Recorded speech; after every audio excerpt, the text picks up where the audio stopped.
இப்ப நான் எந்த மண்ணில நின்னுட்டு இருக்கிறேன் தெரியுமா? ஆண்டவர் அன்போட நெல்லுக்கடை மாரியம்மன் அன்னை வேளாங்கண்ணி ஆசியோட கடல் தாய் மடியில் இருக்கிற என் மனசுக்கு ரொம்ப நெருக்கமான நாகப்பட்டினம் மண்ணில் இருந்து நின்று பேசிட்டு இருக்கிறேன். என் நெஞ்சில் குடியிருக்கும்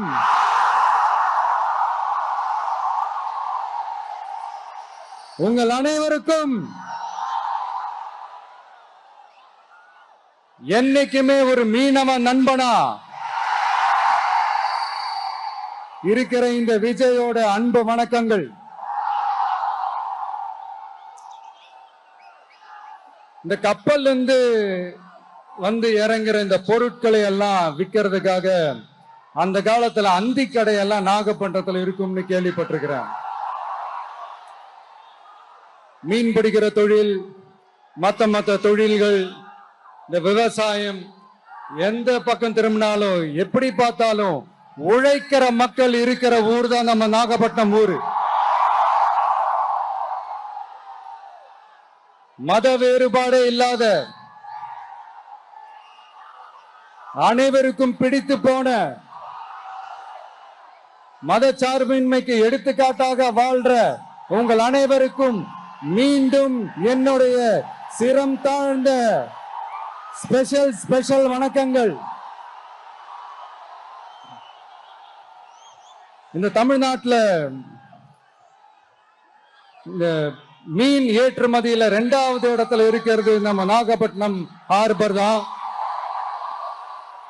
ஆனா அங்க நவீன வசதிகளோட இந்த மீன் பதப்படுத்துற இந்த மாடர்ன் தொழிற்சாலைகள்லாம் இல்ல. அது மட்டும் இல்ல, இந்த அடிப்படை வசதிகள் கொண்ட இந்த வீடுகள்லாம் இல்லாம ரொம்ப அதிகமா இந்த குடிசை பகுதிகள் இருக்கிற ஊரும் நம்ம நாகப்பட்டினம் ஊரு தான்.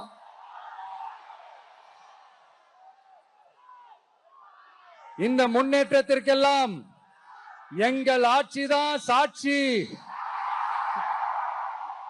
அப்படி இப்படின்ட்டு இந்த அடுக்குமொழியில பேசி பேசி அது நம்ம கேட்டு கேட்டு காதுல இருந்து ரத்தம் வந்ததான் மிச்சம். இவங்க ஆண்டது பத்தாதா? இப்படி தவிக்கிறாங்களே நம்ம மக்கள், அது பத்தாதா?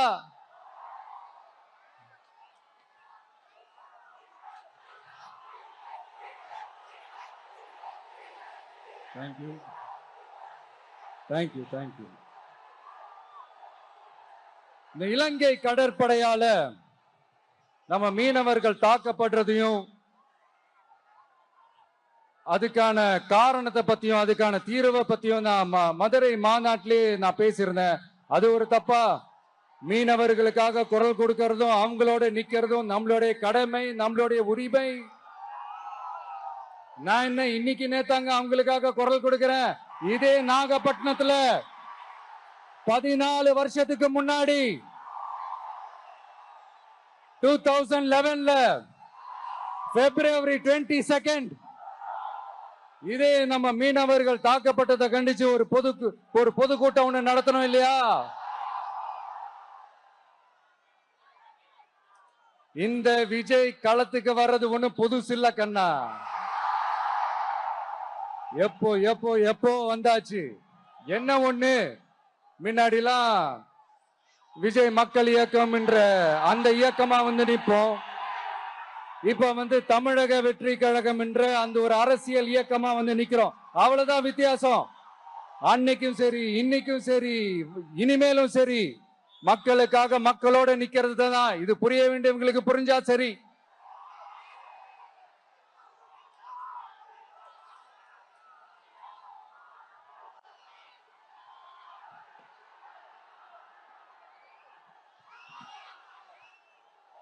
மீனவர்களுக்காக குரல் கொடுக்கிற இதே சமயத்துல நம்ம தொப்புள் கொடி உறவுகளான ஈழத் தமிழர்கள், அவங்க இலங்கையில இருந்தாலும் உலகத்துல எந்த மூலையில இருந்தாலும் தாய்ப்பாசம் காட்டின தலைவனை இழந்து தவிக்கிற அவங்களுக்காகவும் குரல் கொடுக்கிறது, அவங்களுக்காகவும் நிக்கிறது நம்மளோட கடமை இல்லையா? மீனவர்களோட உயிர் எந்த அளவுக்கு முக்கியமோ அந்த அளவுக்கு ஈழத் தமிழர்களோட அவங்களுடைய கனவுகளும் அவங்களுடைய வாழ்க்கையும் நமக்கு ரொம்ப ரொம்ப முக்கியம். நம்ம மீனவர்கள் படுற இந்த கஷ்டத்தை எல்லாம் பார்த்து ஒரு பெருசா ஒரு கடிதம் ஒண்ணு எழுதிட்டு அதுக்கப்புறம் கப்சிப்னு சைலண்டா போறதுக்கு நாம ஒண்ணு இந்த கபட நாடக திமுக அரசும் கிடையாது. மத்த மீனவர்கள்னா இந்திய மீனவர்கள், நம்ம மீனவர்கள்னா தமிழக மீனவர்கள். இப்படி பிரிச்சு பார்த்து பேசுறதுக்கு நாம ஒண்ணு பாசிச பாஜக அரசும் கிடையாது. நிரந்தரமான தீர்வு, நிரந்தரமான ஒரு இந்த ப்ராப்ளத்தை சால்வ் பண்றதுதான் நம்மளுடைய ஒரு முக்கியமான ஒரு அஜெண்டாவே. சரி, இப்ப நம்ம நாகப்பட்டினம் ஏரியாவுக்கு வருவோம்.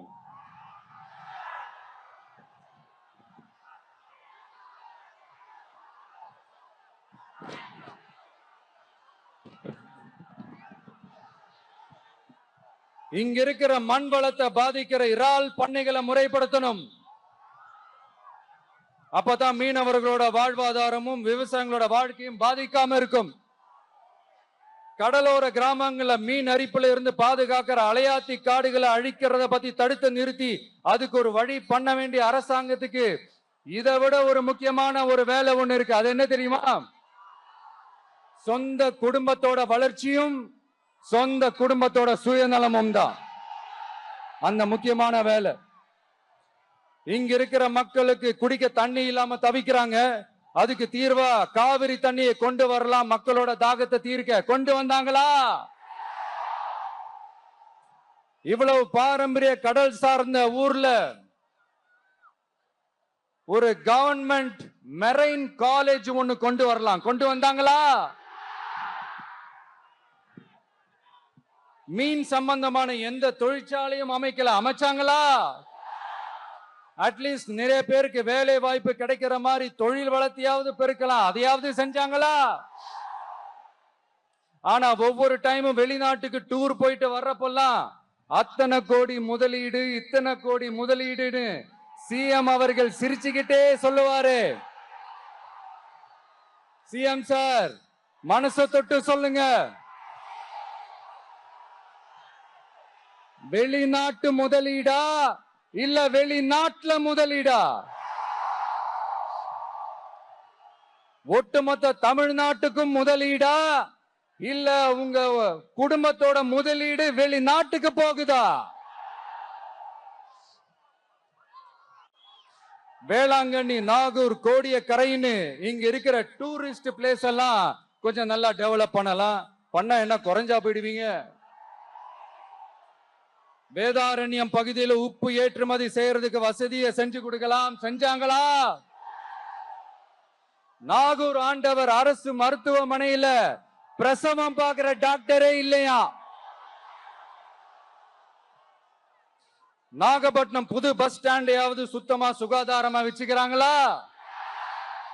நாகப்பட்டினம் ரயில்வே ஸ்டேஷன் வேலைகளை சீக்கிரமா முடிச்சு வைக்கலாம். அதையாவது செஞ்சாங்களா? இங்க ஏற்கனவே இருந்த ஸ்டீல் ரோலிங் மில்லையும் ரயில் பெட்டி தயாரிக்கிற தொழிற்சாலை மூடிட்டாங்க.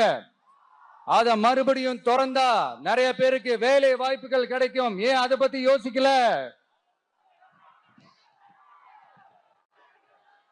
மேலக்கோட்டை வாசல் NH மேம்பாலம் கட்டி 50 வருஷம் ஆச்சு. அது சரியா மேம்படுத்தலாம். அதை செஞ்சாங்களா? Thanjavur to Nagapattinam NH road வேலை பல வருஷமா நடக்குது. இன்னும் முடிச்ச பாடே காணும். அதை வேகப்படுத்தி முடிச்சிருக்கலாம். அதையாவது செஞ்சாங்களா? ரொம்ப முக்கியமா நெல்லு மூட்டையெல்லாம் மழை காலத்துல வெள்ளத்துல நனைஞ்சு நம்ம விவசாயிங்க எவ்வளவு வேதனைப்படுறாங்க. அதுக்கு சரியான ஒரு குடவுன் கட்டி தரலாம். அதையாவது கட்டி தந்தாங்களா? எலெக்ஷனுக்கு முன்னாடி திமுக காரங்க வந்து செய்வோம் செய்வோம் செய்வோம் செய்வோம்னு சொன்னாங்களே, செஞ்சாங்களா? இதெல்லாம் எதுவுமே செய்யாம எல்லாத்தையும் செஞ்ச மாதிரியே அதையும் பெரியமையா வேற சொல்லுவாங்க இவங்க. நான் வந்து போன வாரம் திருச்சிக்கும் அரியலூர் மாவட்டத்துக்கும் போய் நம்ம மக்களை சந்திக்க போயிருந்தேன். அப்போ பெரம்பலூரும் போக வேண்டியது. அங்க சில ரூல்ஸ் அண்ட் ரெகுலேஷன்ஸ் ஒரு கட்டத்துக்கு அப்புறம் இந்த பஸ்ஸே மூவ் ஆகல. அதுக்கப்புறம் அதை தாண்டி ஒரு டைமுக்கு மேல பேசுறது, சரி அதெல்லாம் விடுங்க. இந்த நேரத்துல பெரம்பலூர் பகுதி மக்களுக்கு நான் மன்னிப்பு கேட்டுக்கிறேன். சீக்கிரமாவே உங்களை தேடி நான் வருவேன் ஃபார் ஷுர். நம்ம இந்த டூர் பிளான் இந்த ஷெட்யூல் போட்டதுக்கு அப்புறம் அது என்னப்பா சனிக்கிழமை சனிக்கிழமை சனிக்கிழமை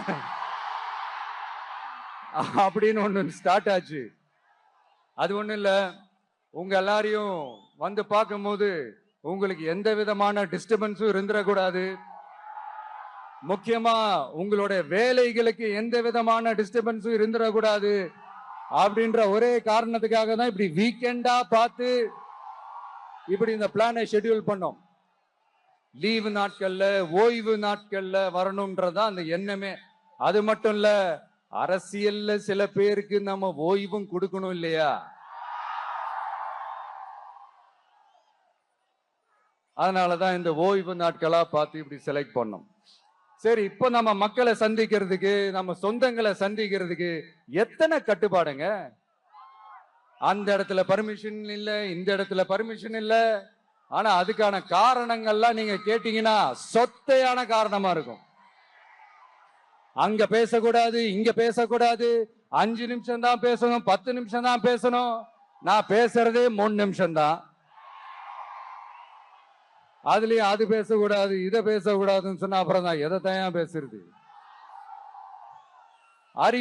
அரியலூர்ல போனப்போ நான் கரெக்டா அந்த ஊருக்கு போறதுக்கு முன்னாடி அந்த ஏரியாலேயே அந்த பவர் கட்டு. அப்புறம் நான் திருச்சிக்கு போய் நான் பேச ஆரம்பிச்சதுக்கு அப்புறம் அந்த ஸ்பீக்கருக்கு போற அந்த வயரு கட்டு. இல்ல, நான் தெரியாம தான் கேக்குறேன் சிஎம் சார். ஃபார் எக்ஸாம்பிள், இப்ப ஒரு RSS தலைவர் இங்க வராருன்னு வச்சுக்கோங்க, இல்ல நம்ம பிரதமர் மோடிஜி அவர்களோ இல்ல உள்துறை அமைச்சரோ இங்க வராருன்னு வச்சுக்கோங்க. இந்த மாதிரி கண்டிஷன்ஸ் எல்லாம் போடுவீங்க, இந்த மாதிரி பவர் கட் பண்ணுவீங்க, இந்த மாதிரி வயர் கட் பண்ணுவீங்க. கொஞ்சம் கட் பண்ணி தான் பாருங்களேன். முடியாதுல, பேஸ்மெண்ட் அதிரும்ல. நீங்க தான் மறைமுக உறவுக்காரர்களாச்சே. இதாவது பரவாயில்லைங்க. இதை தாண்டி ஒரு ரூல் ஒண்ணு போட்டாங்க, பஸ்ஸுக்குள்ளேயே இருக்கணுமா, பஸ்ஸை விட்டு வெளியில வரக்கூடாதான், கையை இவ்வளவுதான் தூக்கணுமா, இப்படியே வரணுமா, மக்களை பார்த்து சிரிக்காத, மக்களை பார்த்து கையசைக்காத, இப்படி எல்லாம். ஐயோ, நானும் என்னவோ ஏதோ நினைச்சேங்க. செம்ம காமெடியா இருக்குங்க. I'm just enjoying like anything. நேரடியாவே கேட்கிறேன், சிஎம் சார் மிரட்டி பாக்குறீங்களா? அதுக்கு இந்த விஜய் ஆள் இல்ல சார், அதுக்கு நாம ஆள் இல்ல சார். என்ன செஞ்சிருவீங்க? மேக்சிமம் கொள்கைய சும்மா பேருக்கு மட்டும் வச்சுக்கிட்டு குடும்பத்தை வச்சு கொள்ளையடிக்கிற உங்களுக்கே இவ்வளவு இருந்தா, சொந்தமா உழைச்சி சம்பாதிச்ச எனக்கு எவ்வளவு இருக்கும்?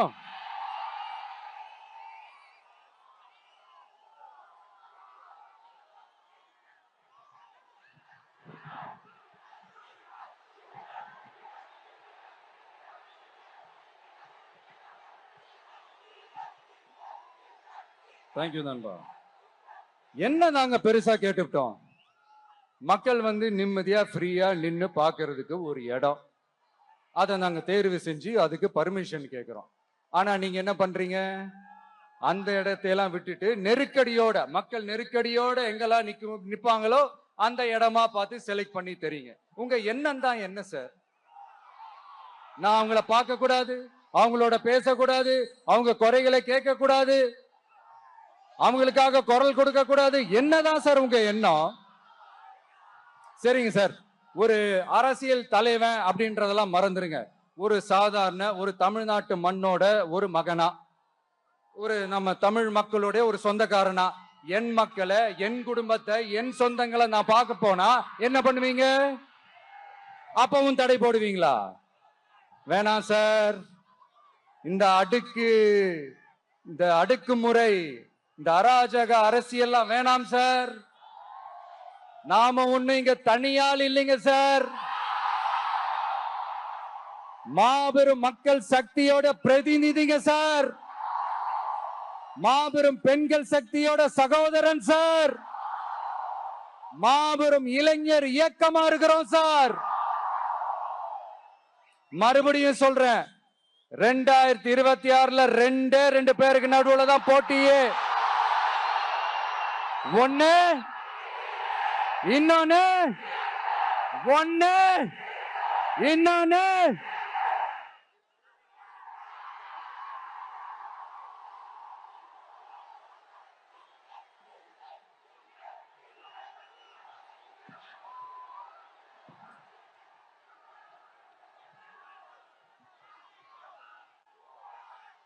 இந்த பூச்சாண்டி வேலையெல்லாம் காட்டுறதை விட்டுட்டு தில்லா கெத்தா நேர்மையா எலெக்ஷனை சந்திக்க வாங்க சார். பாத்துடலாம் சார். கொள்கையை பேருக்கு மட்டும் வச்சுக்கிட்டு குடும்பத்தை வச்சு தமிழ்நாட்டை கொள்ளையடிக்கிற நீங்களா, இல்ல தமிழ்நாட்டில் இருக்கிற ஒவ்வொரு வீட்டுக்குள்ளேயும் ஒருத்தனா இருக்கிற நானா, இந்த விஜயா? பாத்துடலாம் சார். இனிமேலும் இந்த தடைகள்லாம் போட்டீங்கன்னா நான் நேரடியா மக்கள்கிட்டயே பர்மிஷன் கேட்டுருவேன். மக்களே நீங்க சொல்லுங்க, நான் உங்களை பார்க்க வரக்கூடாதா? நான் உங்களோட பேசக்கூடாதா? உங்க குறைகளை நான் கேட்க கூடாதா? உங்களுக்காக நான் குரல் கொடுக்க கூடாதா? இப்படி நமக்கு தடையா போடுறாங்களே, இந்த திமுக அரசு மறுபடியும் ஆட்சிக்கு வரணுமா? உங்க நல்லதுக்காக நம்ம உங்க டிவிக்கு ஆட்சி அமையணுமா? சத்தமா சத்தமா கேட்டுச்சா மை டியர்? ஏன்பா, நான் தான் அப்பவே சொன்னல, அவருக்கு ஆசையா பாசமா கூப்பிட்டா பிடிக்க மாட்டேங்குது.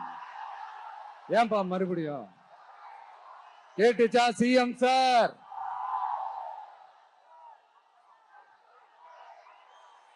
இந்த போர் முழக்கம் உங்களை ஒரு நிமிஷம் கூட தூங்க விடாது, துரத்திக்கிட்டே வரும். கான்பிடண்டா இருங்க, நல்லதே நடக்கும், வெற்றி நிச்சயம். மீண்டும் சந்திக்கும் வரை நன்றி, வணக்கம்.